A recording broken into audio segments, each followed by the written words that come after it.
sampaikan, jika orang ingin masuk ke dalam kerajaan surga, itu kata Yesus tidak boleh dihilangkan dari pengajaran-pengajaran hukum Taurat. Itu sudah jelas fix ucapan Yesus. Makanya saya bilang tadi Bang Yosi, ketika kita membaca dari pengajaran Paulus ini, mohon maaf, sangat berlawanan. Dia itu menjadi bunglon. Ketika di kalangan orang Yahudi, dia hidup seperti orang Yahudi. Ketika di luar orang Yahudi, dia hidup bebas di luar seperti orang Yahudi.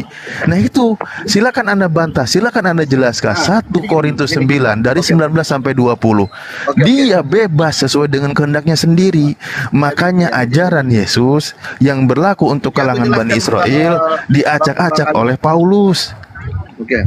Jadi gini, yang dibawakan oleh Paulus itu. Jadi cara kita bergaul loh. Kita masa bergaul kepada orang Manado. Kalian ini jangan paduan suara dong. Satu-satu jangan paduan suara. Assalamualaikum Gurunda. Waalaikumsalam warahmatullahi wabarakatuh. Sahabat-sahabat sekalian, semangat pagi, dilanjut. Warahmatullahi wabarakatuh. Ya. Ini juga sering kita. Assalamualaikum warahmatullahi wabarakatuh, Bang Juma. Alhamdulillah. Waalaikumsalam warahmatullahi wabarakatuh, Bang Imrus. Ya. Silakan dilanjut. Saya monitor. Boleh aku masuk sedikit sekali. Bentar. Aku tambah dulu. sedikit ya, Aku tambah sedikit. dulu, Ustadz Ali. tuntaskan dulu. Aku tambah dulu. Tuntaskan dulu sedikit. Sedikit Ustadz. Sebentar. Oke. Biar narasiku Sama bahas nggak Alfa kepotong. Omega sedikit Ustadz. Oke Ustadz. Iya. Biar nggak kepotong. Habis ini silahkan ya. Habis ini saya sedikit biar nggak kepotong. Ketika di surah Ali Imran, Yang tadi aku itu saya baru sedikit loh narasinya ini, baru sedikit, Bang Yosi, maaf. Aku mau kerja Dengerin. bentar lagi maksudnya. Ya dengerin. Ketika membaca Ali Imran ayat 59 jelas tentang masalah bahwa Nabi Isa alaihissalam itu adalah seorang makhluk ciptaan Allah. Sebagaimana juga manusia pertama yang penuh keajaiban penciptaannya, tetap dia makhluk ciptaan Allah, yaitu Nabi Adam alaihissalam. Nah, Al-Quran ini fix menyatakan Nabi Isa alaihissalam adalah manusia, makhluk ciptaan Tuhan. Kalau membaca kitab Anda, ketika tadi Anda mengutip Wahyu, silakan Anda baca Wahyu 3:14. Di situ dikatakan, inilah firman dari Amin, saksi yang setia. Siapa dia? Permulaan dari ciptaan Allah. Yesus sendiri mengatakan permulaan dari ciptaan Allah. Yesus itu makhluk ciptaan Allah. Ini juga fakta yang tidak bisa dibantah. Apalagi yang mau Anda paksakan di situ? Silakan. Satu menit, Jaya sebelum Gurundaku sedikit ya. Nah, tadi aku menanggapi sedikit tentang Alfa dan Omega ya, Saudara Yosi. Pertanyaan aku Alfa dan Omega yang tertulis di Wahyu 1:8. Sebentar Bang, satu menit aja, 1 menit. Mohon maaf, 1 menit aja. Tertulis di Wahyu 1:8 diberi warna merah. Coba tengok di Bibelmu ya. Itu diberi warna merah oleh gereja, yang berarti itu adalah perkataan Yesus kan, yang berarti pula kata aku pada ayat itu menuju kepada diri Yesus. Namun di ayat lain ya, di Wahyu 21:6 ya, aku Alfa dan Omega, di situ diberi warna hitam, yang berarti itu bukan perkataan Yesus ya, yang berarti pula aku di situ tidak menuju kepada diri Yesus. Nah, dan ingat, ini adalah penglihatan Yohanes di Pulau Patmos, bukan pewahyuan dari Tuhan atau Allah Bapa atau siapa ya, penglihatan. Dan ingat, apa kata Yesus? Aku datang dan berasal dari Bapa. Berarti dia bukan awal dan akhir ya, karena dia mati pula. Dia dilahirkan dan dia mati. Silakan Gurunda, mohon maaf, lanjut. Sudah. Silakan selesaikan dulu. Jadi gini loh, Bang Alif. Kenapa sih teman-teman kita ini di sini menyalahkan Paulus terus? Karena apa? Tulisan-tulisan Paulus itu susah dipahami kalau orang-orang yang tidak mengimani Yesus itu adalah Iya, Tuhan. tulisan-tulisan Yesus itu mudah dipahami. Paulus ini susah dipahami, makanya bunglon tadi. Makanya tadi dibilang bunglon. Kenapa dibilang Yesus ke sini dia harus jadi orang Yahudi, dia ke Manado harus jadi seperti orang Manado, ke Makassar harus jadi seperti orang Makassar. Dia menyesuaikan di mana dia tempat dia berada. Begitu, bukan seperti bunglon yang menyamar-nyamar yang dimaksudkan Bro Alif ini. Maksudnya apa seperti bunglon? Makanya Bro Alif bergaul. Umpama mau ke Manado, belajar sedikit tentang sifat-sifat orang-orang Manado kayak gimana. Oh begini ya dia. Orang Jakarta kayak begini, bagaimana? Oh begini orangnya. Jadi dia menyesuaikan. Mungkin seperti itu, Bang Alif. Kita kan menyesuaikan di mana kita berada gitu. Karena di mana kita tinggal. Namanya bergaul ya. Nah, itu yang maksud saya. Apa yang mau disampaikan, apa yang saya sampaikan tadi di dalam surat Imran itu, Nabi Isa itu yang terkemuka di akhirat, di surga dan di akhirat ya, di bumi dan di akhirat. Nggak ada kan nabi-nabi yang lain seperti Nabi Isa. Begitu juga di dalam kekristenan kami ya, dalam Alkitab di Wahyu 1 ayat 7 dan 8, dialah Alfa dan Omega itu.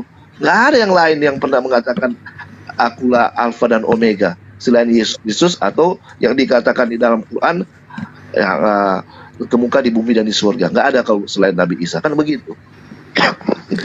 Enggak, jangan potong datanya, jangan potong. Di situ termasuk orang-orang yang didekatkan kepada Allah. Nanti kan ada teman-teman yang lain di sini kekristenan, naik aja nggak apa-apa. Sebenarnya aku ini mau berangkat kerja.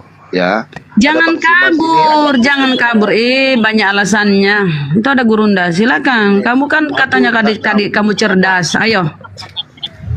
Bukan, aku udah biasa, udah. Ya, Bang Yosi tetap baik hati. Sama Bang Suma, sama Bang Alif. Ibu mungkin baru.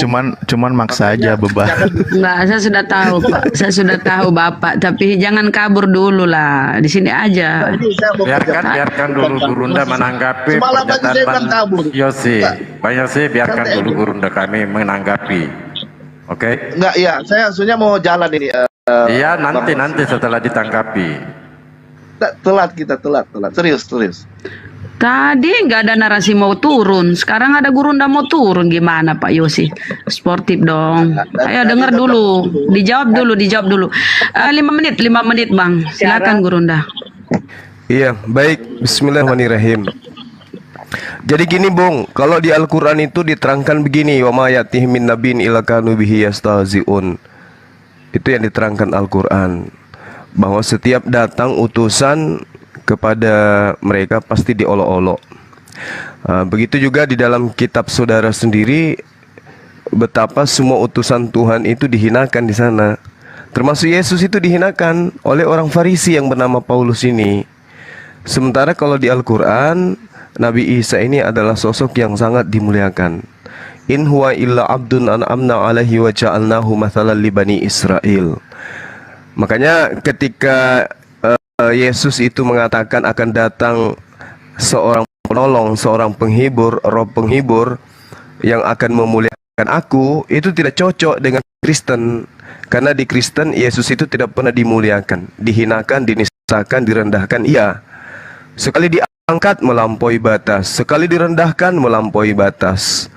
Nah, sementara di Islam didudukkan Yesus itu pada perkara yang sesungguhnya dia utusan Allah, dia Nabi Allah, dia Rasulullah, dia manusia suci, dimuliakan dunia akhirat. Kalau di tempat saudara, diangkat dulu, habis itu dibanting, habis itu diangkat lagi. Tapi diangkatnya itu berlebihan, disetarakan dengan Tuhannya. Jadi Yesus ini babak belur di Kristen. Seperti itu, silakan. Oke, saya tanggapi ya. Boleh. Jadi begini, Saudara Juma. Siap. Paulus memang pernah mengatakan 3 Galatia 3:13 kalau nggak salah ya, dengan perkataan dengan jalan menjadi kutub. Paulus tidak mengatakan dengan menjadi kutub. Kita sebagai yang bisa pemahaman tentang bahasa harus bisa membedakan. Kata yang dikatakan oleh Paulus itu dengan jalan atau dengan cara menjadi kutub. Paulus tidak mengatakan dengan menjadi kutub. Kalau Paulus mengatakan dengan menjadi kutub, saya tidak akan ikut lagi dengan Paulus. Saya akan meninggalkan Paulus. Oke. Boleh saya buktikan, Bung? Bahkan bukan hanya menjadi kutub. Anda coba lihat di original teksnya apa yang dikatakan di sana. Katara itu yang terkutuk. Betul. Jadi Jadi dengar dulu. Jadi Yesus itu adalah manusia yang mati dengan cara yang terkutuk karena Kristen. Yesus telah menebus kita dari kutuk hukum Taurat dengan jalan yang terkutuk. Nah, itu jelas itu. Sebab ada tertulis, terkutuklah orang yang digantung. Sekarang yang digantung di sini siapa? Paulus atau Lukas atau Yesus? Yesus. Terkutuklah orang yang digantung pada kayu salib. Siapa yang digantung, siapa yang disalib? Paulus atau Yesus? Yesus, berarti terkutuk dia kan? Siapa yang mengajarkan penghinaan seperti ini kepada Anda? Sementara Tuhan mengatakan, sabar. Udah lewat tadi. Sementara Tuhan mengatakan, inilah anakku yang kukasihi. Anak yang dikasihi, siapa yang mengutuk anak yang dikasihi ini?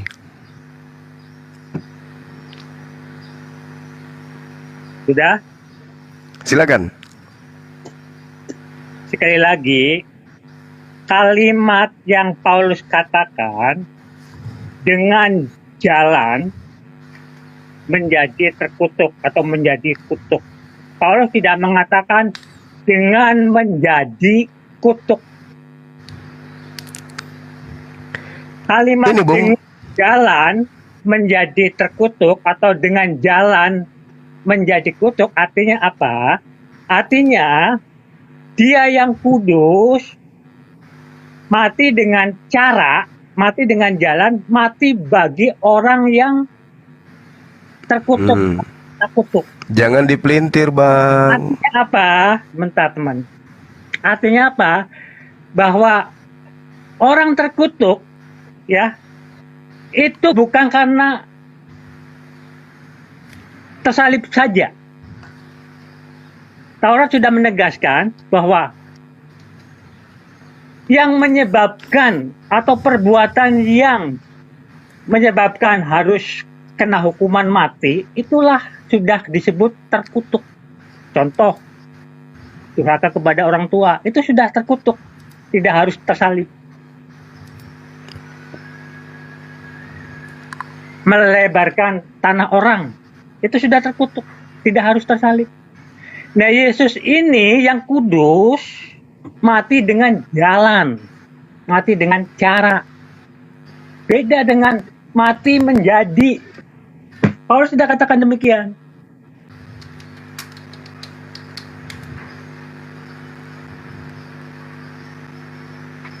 Ada lagi? Kemudian ada framing. Oh, Paulus sudah batalkan hukum Taurat. Apa artinya Yesus mempersilahkan bahkan dirinya juga berbuat baik di hari Sabat? Apa artinya perbuatan tersebut dengan kaitannya hukum Taurat, terutama dengan Sabat? Kemudian ada perkataan menggunakan. Jadi saudara lanjut aja ya, Bang Zuma. Aku juga mau turun nih, soalnya mau kerja ini. Sama Bang Ali, sama Ibunda Rahman, sama host Ari Purba, Imbrus, Dento, ya semua ya. Ya Bang. Ya, Mohon baik. maaf ya Bang kalau ada salah-salah kata ya. Terima Biasa. kasih. Mantap. Oke. Kita Ya silakan Bang. lanjut Gurunda. Oke, lanjut ya. Silakan di mute Pak Jaya. Silakan ditangkap. Oke, baik. Saya masih merujuk kepada nubuatan Yesus tentang seorang penolong yang datang setelah beliau, akan memuliakan beliau. Al-Quran menerangkan, Isqalallahu ya Isa inni mutawaffika wa rafi'uka ila wa mutahhiruka minal ladina kafaru. Wahai Isa, aku mengambilmu dan mengangkatmu kepadaku serta mensucikanmu dari orang-orang kafir, dari tentara Romawi, dari orang-orang Yahudi yang kemudian bersekongkol dengan kesaksian-kesaksian palsu untuk menangkap dan membunuh Yesus. Matius 26 nomor 59. Bersekongkol dengan kesaksian palsu untuk menangkap Yesus ini sehingga dia mati lalu kemudian terkutuk di atas tiang salib. Al-Quran memuliakan beliau. Wa rafi'uka ilayya wa mutahhiruka minal ladzina kafaru. Jelas itu. Mengangkat engkau, mensucikan engkau dari orang-orang kafir. Tapi kalau di kitab saudara diterangkan apa? Yesus telah menebus kita dari kutu hukum Taurat dengan jalan yang terkutuk karena kita, sebab ada tertulis, terkutuklah orang yang digantung pada kayu salib. Kan boleh ini, orang yang dimaksud di sini siapa? Yesus. Terkutuklah Yesus yang digantung pada kayu salib. Siapa yang mati di atas tiang salib? Yesus. Siapa yang terkutuk? Yesus. Siapa yang disalib? Yesus. Siapa yang menebus dosa-dosa Kristen? Yesus. Dosa berzina, dosa mencuri, dosa mencabuli, dosa merampok, siapa yang tebus? Yesus. Maka wajar dia mati secara terkutuk. Mulia enggak ini? Tidak. Ini dibanting, habis dijatuhkan kemudian diangkat, tapi offside. Roma 14:9. Kristus yang kau salibkan itu telah mati dan hidup kembali, dibangkitkan untuk menjadi Tuhan. Coba, dimatikan, dihidupkan, menjadi Tuhan. Ini apa-apaan ini, Bung? Apabila ia datang, ia akan memuliakan aku. Mana kemuliaan yang diberikan kemudian oleh orang-orang Farisi kepada Yesus? Ada? Enggak. Setelah ditolak mereka menolak Yesus, habis menolak, dijual ke Romawi dan Yunani. Ini loh Tuhan kalian, sudah dibangkitkan dari kematian. Ayo sembah. Roma 10 nomor 9 nomor 10. Barang siapa yang berkata Yesus itu adalah Tuhan, maka dia akan diselamatkan. Ayo sembah Yesus. Kembali kepada poin, apakah Yesus itu mengajarkan untuk menyembah dirinya? Tidak. Penyembahan kepada Yesus adalah tradisi manusia. Mungkin mana lagi? Itu keadaan, itu fakta. Silakan Anda bantah. Siapa yang terkutuk di atas tiang salib demi dosa-dosa pencabulan kalian? Jawab. Oke. Dengan pernyataan Paulus, dengan jalan menjadi kutuk, artinya kami-kami yang semestinya terkutuk, yang semestinya tersalib, itu telah tergantikan oleh yang kudus mati dengan jalan, dengan cara terkutuk. Nah, karena yang kudus itu tidak layak ada di dalam maut, maka hari ketiga dibangkitkan. Dan Paulus menegaskan menjadi Tuhan, berangkat ke surga. Itu sebagai penggenapan Mazmur 110 ayat 1.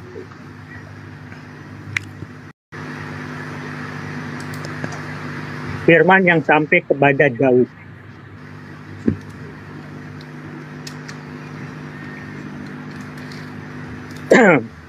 sorry, saya gatal nih leher. Ya, tarik napas pelan-pelan, Pak. Waktu kita diskusi masih panjang ini. Kenapa lehernya Pak Jaya?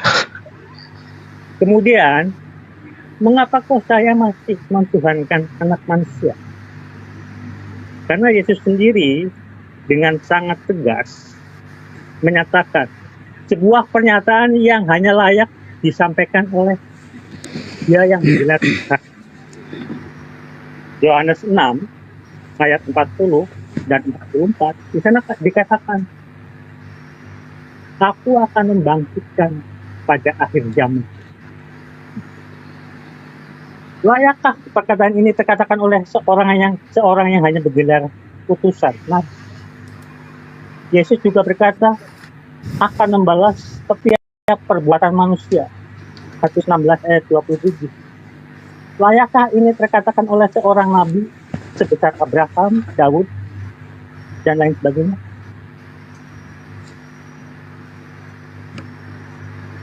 Kemudian bagaimana saya akan meninggalkan kisah Yesus dan pergi kepada kisah Isa? Sementara ya, kisah Jibril, Maryam dan Isa, 3 ayat perkataan Isa tidak sanggup mengawali dengan kola Isa ibnu Maryam. Maryam 30-33. Hanya dengan terawali kola. Sementara pada saat kutipan doa Isa Al-Maidah 114, kutipannya sanggup mengawali dengan Qala Isa ibnu Maryam. Saudara Zuma atau Ali atau yang lainnya, sanggupkah bacakan kepada saya ya isi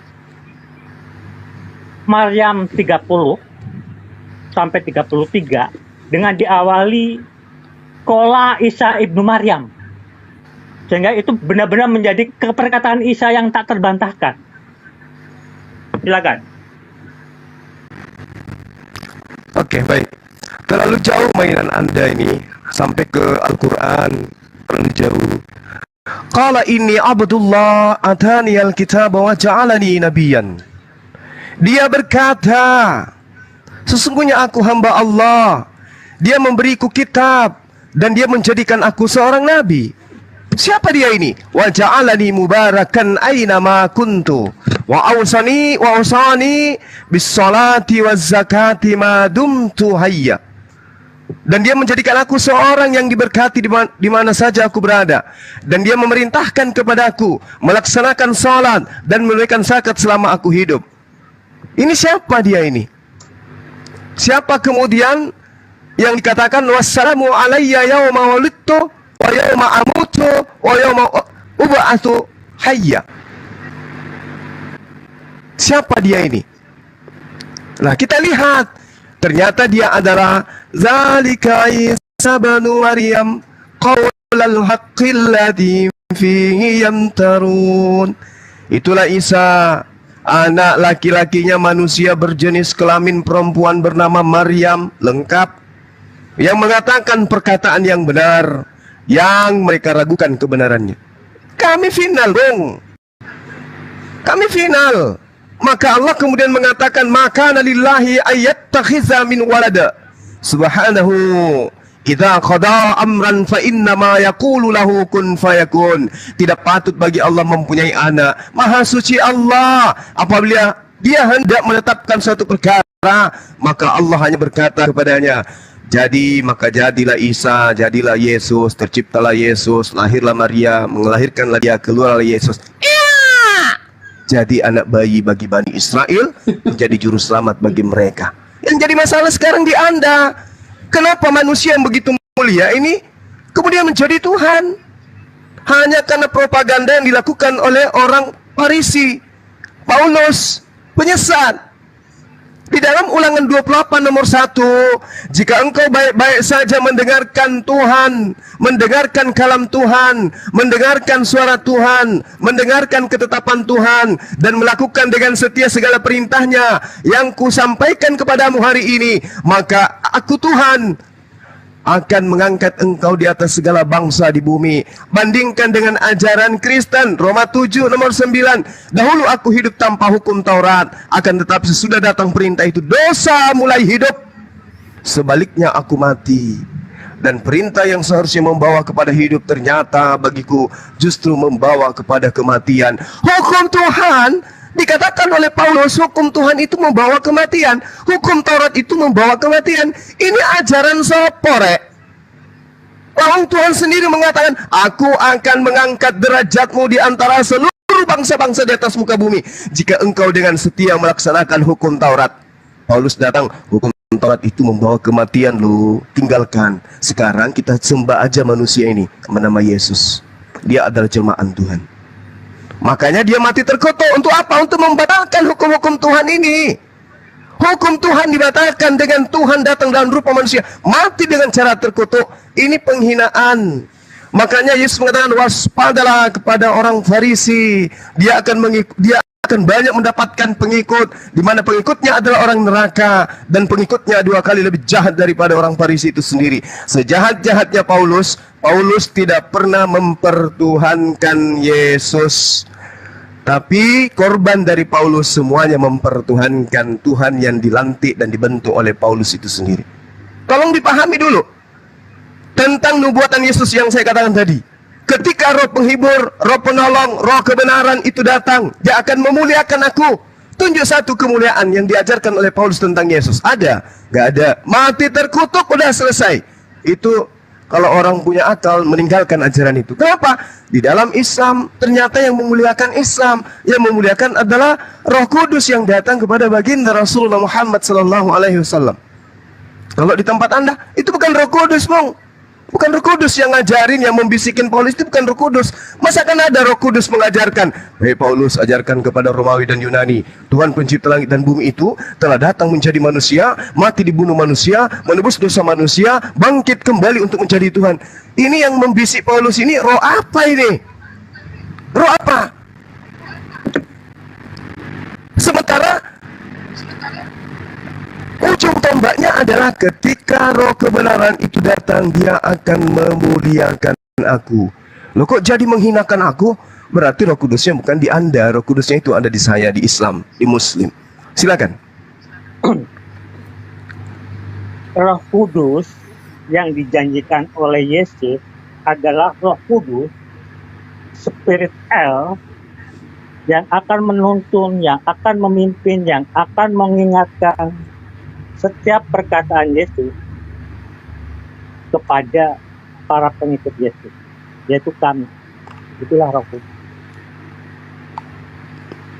Nah, tentang hukum Taurat, satu, Yesus berbuat kasih di hari Sabat. Itu artinya apa? Terkait dengan Sabat. Kemudian tertulis menggenapi, tidak satu iota pun dibuang. Matius 5 mulai dari 13 sampai 20. Tapi ayat selanjutnya mulai dari 21 sampai 48, di sana terkatakan kalimat-kalimat yang terawali dengan "Kamu telah mendengar, tetapi aku berkata." Apa maknanya itu? Semua yang oleh Yesus katakan itu adalah sedang meluruskan pelaksanaan hukum Taurat. Dan itu Paulus pun tegaskan. Kalau tidak salah Roma 3 ayat 31. Bukan untuk meniadakan, tapi menegakkan hukum Taurat. Jadi sekali lagi, Paulus ya, oleh kesaksian Petrus, 2 Petrus 3 ayat 15, Paulus berbicara, Paulus menulis dengan hikmat. Nah, bagaimana saya akan percaya dengan perkataan-perkataan Juma, perkataan yang lainnya, bahwa Paulus adalah berkata dengan demikian, dan lain sebagainya. Nah, kalau Roh Kudus adalah Jibril, adalah Gabriel, ya, utusan Elohim, utusan Yod-Heh-Vav-Veh, mungkinkah dia mewahyukan kepada baginda Muhammad dengan pernyataan yang bertolak belakang dengan yang tertulis di Taurat? Yod-Heh-Vav-Veh mengenalkan diri, tidak minta disembah. Anda bisa baca Keluaran 3 dari 1 sampai 15. Mengapa menjadi yang tertulis di tahap 14? Memperkenalkan diri kepada Musa dengan minta disembah. Ini Roh Kudus yang bagaimana ini? Ada Roh Kudus versi Arab, ada Roh Kudus versi Israel, begitu gak? Lanjut. Oke, baik. Anda mengatakan berbeda. Poinnya apa yang menjadi nilai Anda, yang menjadi bahan penilaian Anda? Kitab Anda kan? Allah mengatakan ta'buduni, sembahlah aku. Yes. Kenapa Allah mengatakan seperti itu? Karena bersebaran banyak pengajaran-pengajaran yang mengajarkan menyembah selain daripada Allah, selain daripada Tuhan pencipta langit dan bumi, termasuk agama Anda. Jadi Allah kemudian datang meneguhkan, fa'buduni, sembahlah aku saja, jangan ada yang lain. Nah, sekarang Anda mengatakan Tuhan datang kepada Musa tidak minta disembah. Siapa bilang? Seluruh rangkaian Taurat itu adalah firman Tuhan yang datang kepada Nabi Musa. Musa mengajarkan kaumnya untuk hanya menyembah kepada Tuhannya saja. Jangan ada ilah lain di hadapanku. Aku adalah Allah yang cemburu. Aku akan membakar, aku akan menghanguskan. Jika ada orang yang mengajarkan engkau menyembah kepada ilah lain, bawa dia keluar gerbang perkampungan, bakar, bunuh, dan seterusnya. Kenapa Tuhan seperti itu? Karena Tuhan tidak mau ada sembahan-sembahan selain dirinya. Allah pencemburu. Dia tidak mau ada sembahan selain dirinya. Siapa yang mengajarkan itu? Siapa yang mengajarkan Musa mengucapkan itu? Apakah itu karangan Musa atau Tuhannya Musa yang menyampaikan? Musa, sampaikan kepada kaummu agar mereka jangan menyembah ilah lain selain daripada aku. Berarti dia iblis. Berarti Tuhan yang diajarkan itu iblis. Berarti ketika Yesus mengatakan sembahlah Allah Tuhanku dan Tuhanmu, siapa yang membisiki Yesus mengatakan itu? Iblis. Yesus itu menerima firman dari Allah, dari Tuhan. Yesus berkata, aku tidak berkata-kata dari diriku sendiri. Apa yang aku katakan adalah apa yang diperintahkan oleh Tuhan Bapa untuk aku katakan. Yesus mengatakan sembahlah Allah saja. Jangan ada ilah lain. Dialah Allah Tuhanku dan Tuhanmu. Berarti Yesus mengajarkan nyembah iblis. Tinggalkan konsep itu, Bu. Sekarang kita kembali kepada tema. Allah Subhanahu wa taala mengatakan, wa ya'buduna min dunillah ma la yanfa'uhum wa la yadurruhum wa kana al-kafiruna 'ala rabbih zahira. Dan mereka menyembah selain daripada Allah apa yang tidak memberi manfaat kepada mereka dan tidak pula mendatangkan bencana kepada mereka. Orang-orang kafir, kata Allah, adalah penolong setan yang berbuat derhaka terhadap Tuhannya. Saya ulang lagi, wa kana al-kafiruna 'ala rabbih zahira. Orang-orang kafir adalah penolong setan untuk berbuat durhaka terhadap Tuhan pencipta langit dan bumi. Nah, itu betul aja. Sekarang ketika saya tanya kepada saudara, beliau datang akan memuliakan aku, apa yang terjadi kemudian? Siapa yang menjadikan anak Maria ini menjadi Tuhan kemudian? Siapa yang mengajarkan itu? Penyembahan terhadap Yesus anak Maria itu bukan firman Tuhan, bukan perintah Tuhan, bukan instruksi dari langit, tetapi itu adalah tradisi turun-temurun dari Roma ke Yunani, ke Eropa, ke Belanda, ke Portugis, sampai ke Nusantara, dan Anda mengaminkan hari ini. Anda adalah pengikut mereka. Apa yang Anda lakukan adalah tradisi manusia, menyembah kepada anak Maria. Nah, sekarang siapa yang memulihkan beliau? Yang mengangkat derajat beliau siapa? Yang mengangkat Nabi Isa itu siapa? Maka lillahi ayattakhiza min walada subhanahu idza qada amran fa innama yaqulu lahu kun fayakun. Wa inna allaha rabbi wa rabbukum fa'budu hadha siratul mustaqim. Beliau mengajarkan, Isa menyerukan kepada kaumnya Bani Israel, dan sesungguhnya Allah itu Tuhanku dan Tuhanmu, maka sembahlah Allah. Dia adalah jalan, ini adalah jalan yang lurus. Datang Paulus orang Farisi, barang siapa yang berkata dengan mulutnya Yesus itu adalah Tuhan, maka dia akan diselamatkan. Dari mana Paulus mendapatkan ilmu kayak begini? Ya, jadi perbandingan kita kemudian adalah untuk mencari Roh Kudus itu adalah ketika Yesus mengatakan, apabila Roh penolong, Roh penghibur, Roh kebenaran itu datang, dia akan memuliakan aku. Kemuliaan bagi Yesus itu hanya ada di dalam Al-Quranul Karim, dan tidak akan kita temukan kemuliaan di dalam Bible tentang Yesus selain penghinaan, penghujatan, penistaan, dan olok-olok kepada dirinya. Ya, silakan Anda buktikan kepada saya satu penghargaan, kemuliaan yang diberikan oleh Bible terhadap Yesus yang ada, yang Anda ketahui. Silakan. Jadi begini,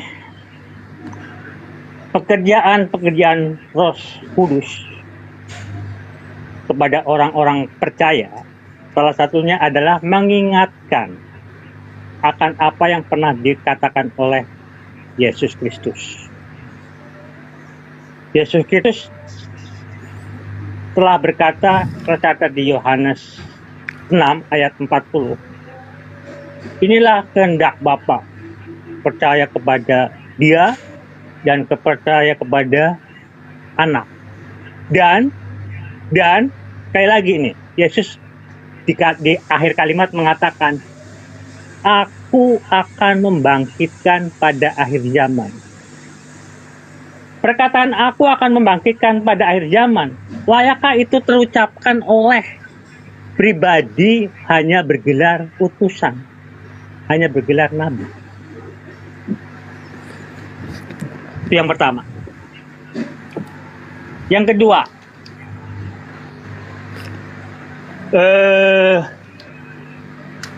sebentar, lupa saya yang dikatakan sama Zuma. Saya ingat-ingat nih.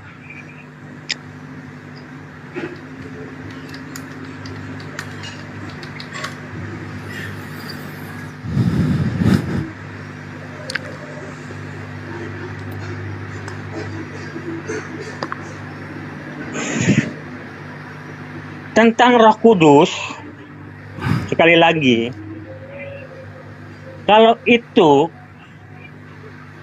adalah Jibril, adalah juga Gabriel, sementara Yesus sebagai manusia, sebagaimana tercatat di Yohanes 1 ayat 14,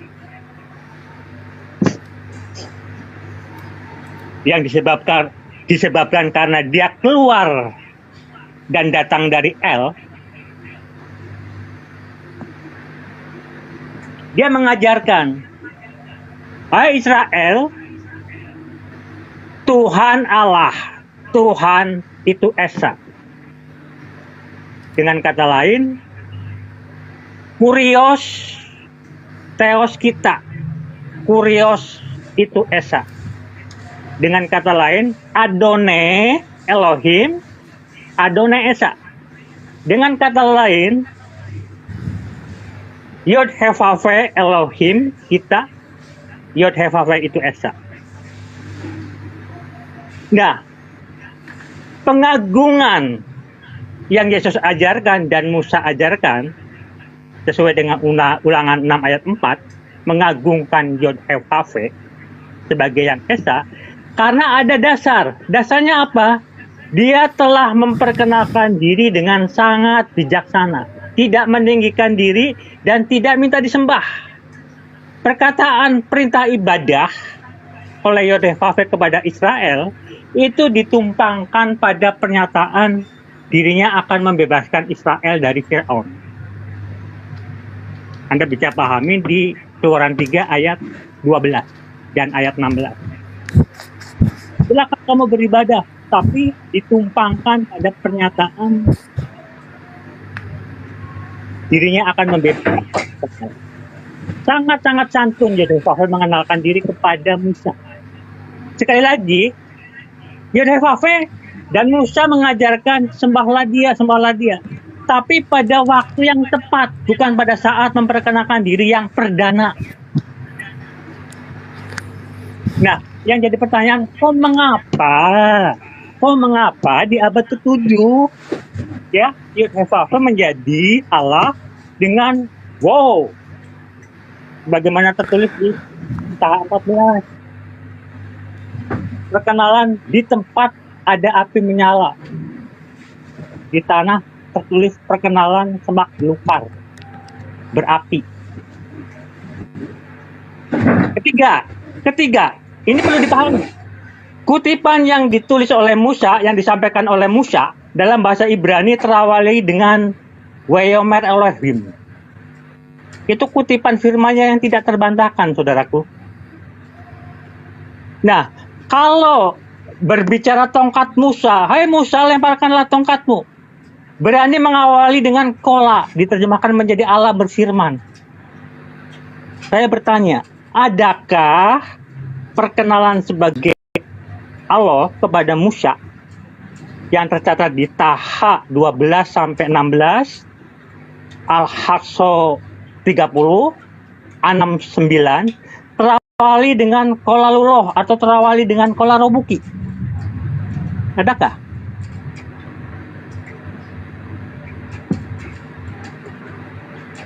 Silakan. Ya oke, cukup. Padahal Gurunda mungkin lama banget ini muter-muter.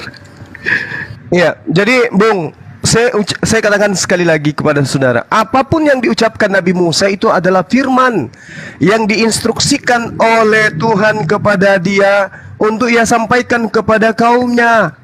Itu bukan karangan beliau. Jadi ketika ada perintah sembahlah Tuhanmu, berarti Tuhannya Musa memerintahkan kepada Musa untuk Musa sampaikan kepada kaumnya, agar kaumnya hanya menyembah kepada dirinya. Jelas sekali itu. Dia dikatakan bahwasanya wa'oto ta'abot, sembah. Perintah di situ. Ada perintah menyembah, melayani. Siapa yang dilayani di sana? Dia, ubis mautis sabia. Hanya kepada dia. Siapa yang mengajarkan Musa mengatakan itu? Hasem. Wahai Musa, katakan kepada mereka apa yang harus mereka lakukan, yaitu menyembah hanya kepadaku. Berarti Tuhan minta disembah. Kenapa Al-Quranul Karim kemudian datang mengajarkan kepada seluruh umat manusia, litubayyina linnasi ma nuzzila ilaihim wala'allahum yatafakkarun. Kenapa? Kenapa Allah mengatakan ajarkan kepada manusia hanya menyembah kepada aku? Tidak ada yang lain selain daripada aku. Innani anallah, la ilaha illa ana. Kenapa?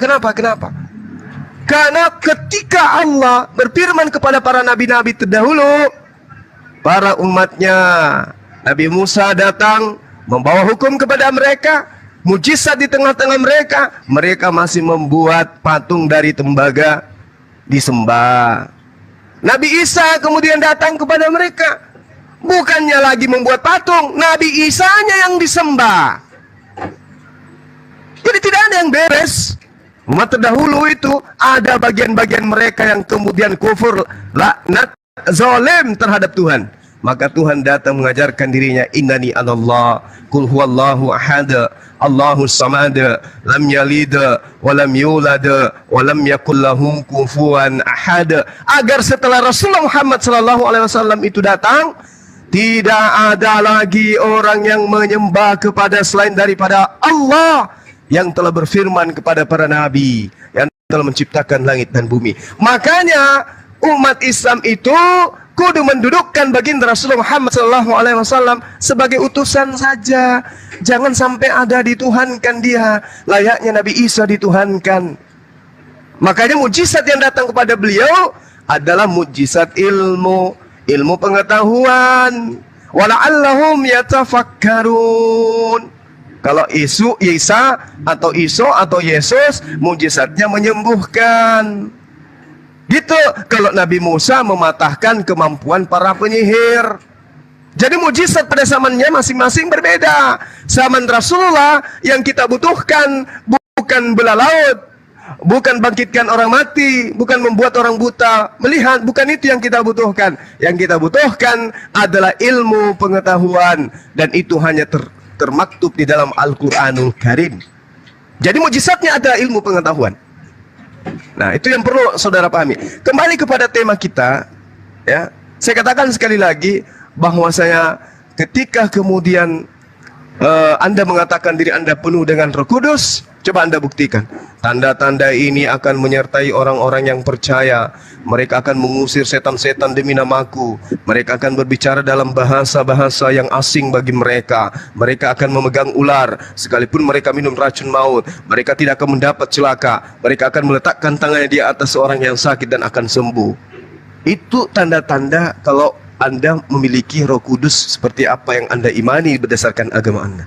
Kalau saya pakai bahasa asing, Anda ngerti kira-kira? Kalau Anda tidak mengerti, berarti tidak ada Roh Kudus pada diri Anda sesuai dengan persyaratan ini. Kalau Roh Kudus yang dimaksud Yesus bukan kayak begini modelnya. Roh Kudus yang dimaksud Yesus adalah Dia akan memimpin kamu ke dalam segala kebenaran. Dia akan menginsapkan dunia akan dosa. Itu Roh Kudus. Berarti dia akan membawa hukum-hukum. Karena Roh Kudus datang, dia tidak berkata-kata dari dirinya sendiri, melainkan apa yang didengarnya, itulah yang ia sampaikan. Makanya ketika Roh Kudus datang, dia tidak memperkenalkan diri.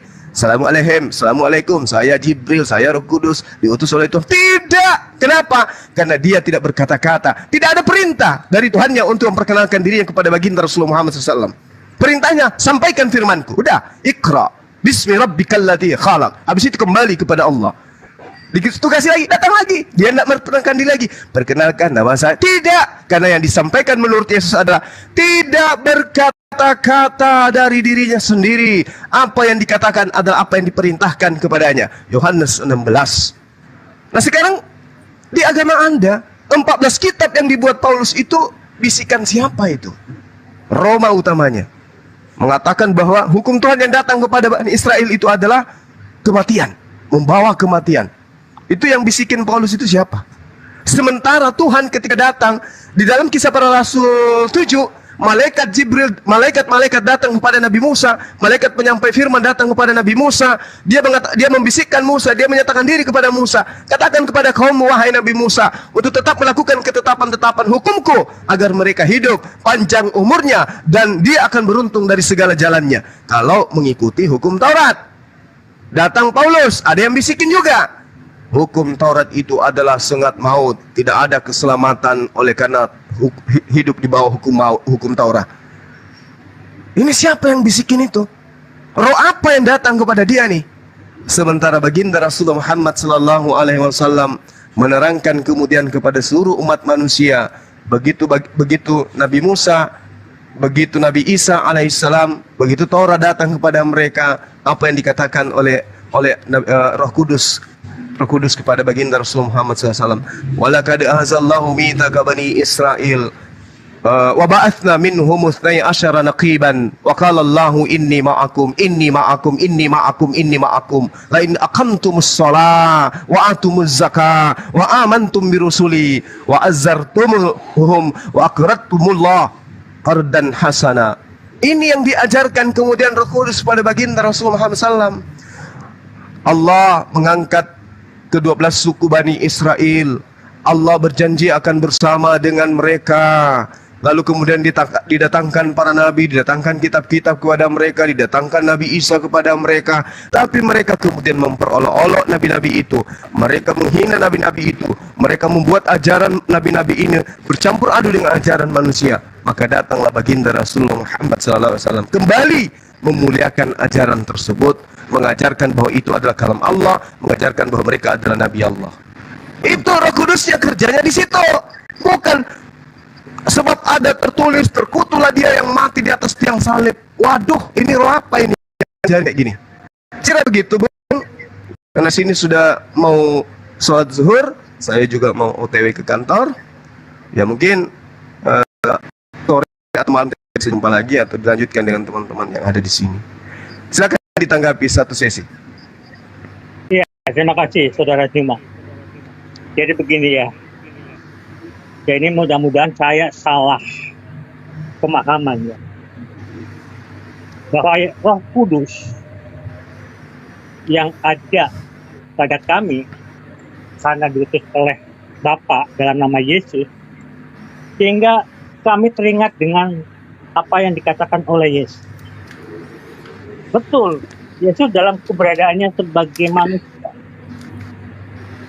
dia sebagaimana bekerja seperti para nabi, para utusan yang lain, mengajarkan kebenaran. Tapi karena dirinya yang adalah berasal dari El, yang keluar dan datang dari El, dia mengingatkan kepada kami bahwa pekerjaan El adalah berfirman. Kesukaan El adalah cuma satu, berfirman. Dan Yesus dengan tegas mengatakan, dikerjakan Bapa, dikerjakan Anak. Yohanes 5 ayat 19. Karena dikerjakan Bapa, dikerjakan Anak, maka Yesus dengan penuh kasih dan penuh dengan kerendahan diri dalam keberadaan sebagai manusia, dia tidak berkata sebagai utusan, dosamu sudah Tuhan ampuni. Dan dia juga tidak menyombongkan diri, dosamu sudah aku ampuni. Tapi cukup dengan firman, dosamu sudah terampuni. Itulah firman. Ya, sanggup mengubah dari tidak baik menjadi baik. Sanggup mengadakan dari tiada menjadi ada. Itulah firman. Nah, Yesus ini segenap firman-Nya dalam wujud anak manusia. Sehingga Roh Kudus pun mengingatkan kepada saya, sangat dalam tanda kutip nih, sangat salah besar jika hanya sekedar utusan berani berkata, aku akan membangkitkan pada akhir zaman, aku akan membalas setiap perbuatan anak manusia. Sangat-sangat besar. Itulah teman-teman yang menjadikan saya sampai detik ini masih mentuhankan Yesus Kristus. God bless you untuk semuanya. Terima kasih Saudara Juma. Oke, terakhir dari saya Bung ya. Dikatakan begini, Anda berbicara mengenai Roh Kudus. Roh Kudus itu roh suci. Roh suci itu hanya datang kepada orang-orang yang tahir. Orang yang mentahirkan dirinya, baik rohnya maupun jasmaninya. Makanya Bani Israel itu Bung, penuh dengan prosesi yang mana terkait dengan jasmani. Mereka habis bersetubuh, ada yang disebut mandi tahir. Mereka masuk di rumah ibadah, mereka harus wudhu, membasuh tangan, membasuh kaki, membasuh wajah, melepaskan sendal, masuk ke rumah ibadah. Itu orang-orang yang ditahirkan. Mereka habis haid, ada prosesi yang mereka harus lakoni. Itu harus tahir zahir, tahir badannya, baru disebut kudus. Suci jasmaninya. Ketika dilarang makan babi, tidak makan babi. Ketika dilarang makan ular, tidak makan ular. Ketika diperintahkan bersunat, mereka bersunat. Itu baru orang yang akan didatangi roh suci. Itu orang yang suci jasmani dan rohaninya baru boleh didatangi apa? Roh Kudus. Makanya Al-Quran itu nggak boleh disentuh bagi mereka yang tidak suci lahir dan batinnya. Wanita-wanita haid nggak boleh pegang Al-Quran. Laki-laki yang junub nggak boleh pegang Al-Quran. Karena yang megang Al-Quran itu harus orang yang kudus, harus orang yang bersih. Bagaimana mungkin Roh Kudus datang kepada Anda, Bung? Yehezkiel 44 nomor 9. Oleh sebab itu beginilah firman Tuhan, tidak boleh seorang pun dari orang-orang asing yang tidak bersunat qulub boleh masuk dalam tempat suciku.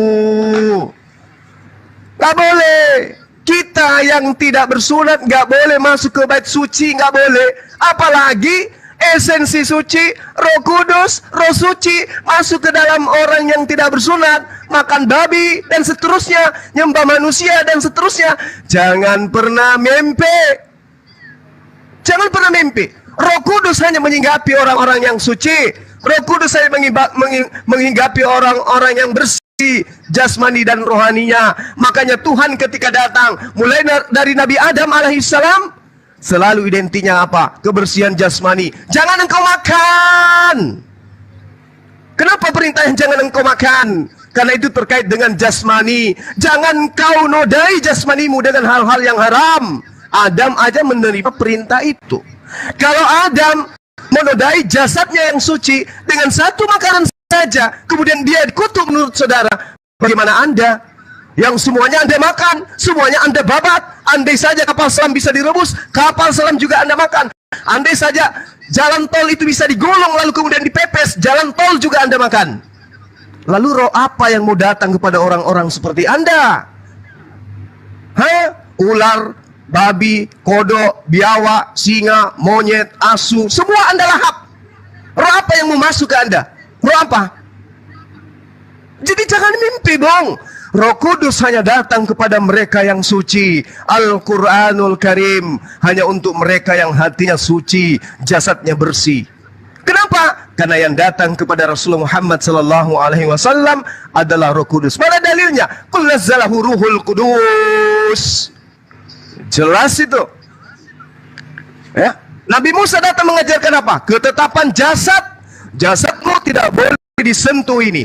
Jasadmu tidak boleh disentuh ini. Bahkan jasad tidak boleh disentuh oleh wanita haid. Saking kerasnya aturan Tuhan, kenajisan terhadap jasad ini harus tahir, baru kemudian bisa menghadap dengan menjalankan syariat-syariat yang ada.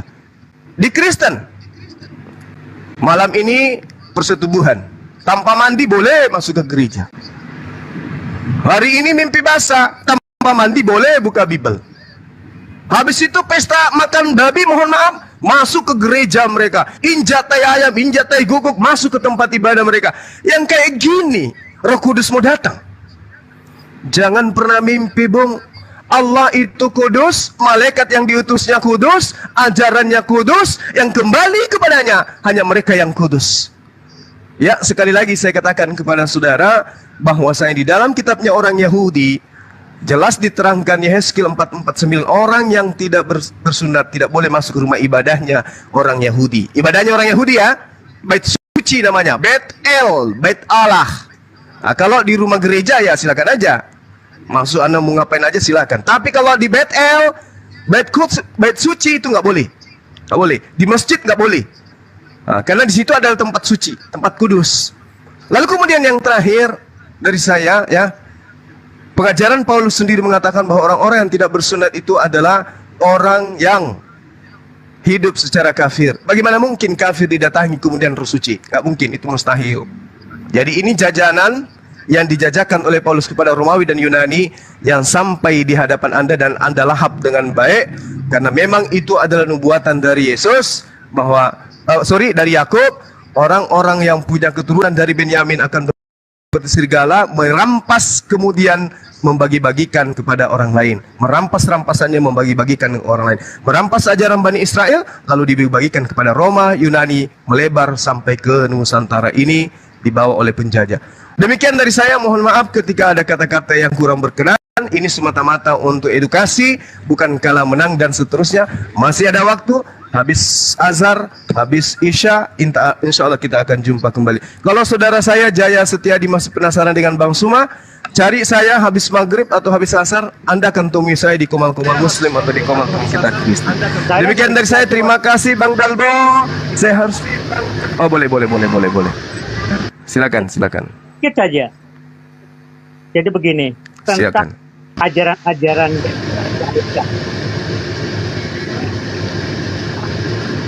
di sana ada noise, Bung, noise. Sorry. Ada pernyataan ya. Di Yeremia 9. Saya bacakan ya. Lihat waktunya akan datang. Inilah firman Yahweh bahwa aku menghukum orang-orang yang telah bersunat kulit hatanya. Orang Mesir, orang Yahudi, orang Edom, Bani Amon, orang Moab, dan semua orang yang berpotong tapi rambutnya berkeliling. Orang yang diam di padang gurun, sebab segala bangsa tidak bersunat, dan segala kaum Israel tidak bersunat hatinya. Ternyata, bentar. Yeah.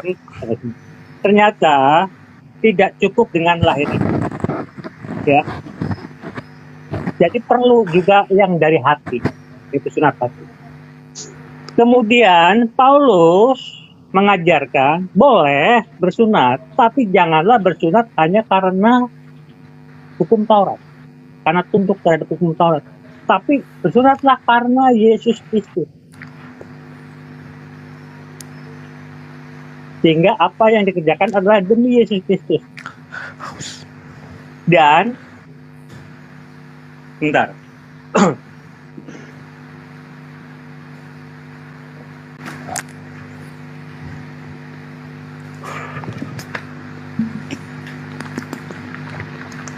Apa sudah stop Bang Jaya? Udah kali mungkin. Ya Bang, soalnya sudah zuhur dia. Siap. Sudah zuhur Bang. 1 menit. Saudaraku, ketika Anda membawa Yeremia 9, ya, saya tahu, saya paham 25 sampai 26. Di situ jelas ya, ada 2 poin. Yang pertama sunat kulub, yang kedua sunat hati. Percuma sunat kulub, Islam juga begitu. Percuma sunat kalau tidak menyunat hati. Apa nyunat hati itu? Tunduk kepada ketetapan yang digariskan Tuhan melalui utusannya. 2 itu harus dimiliki. Makanya di dalam Yehezkiel 44 nomor 7, dengarkan.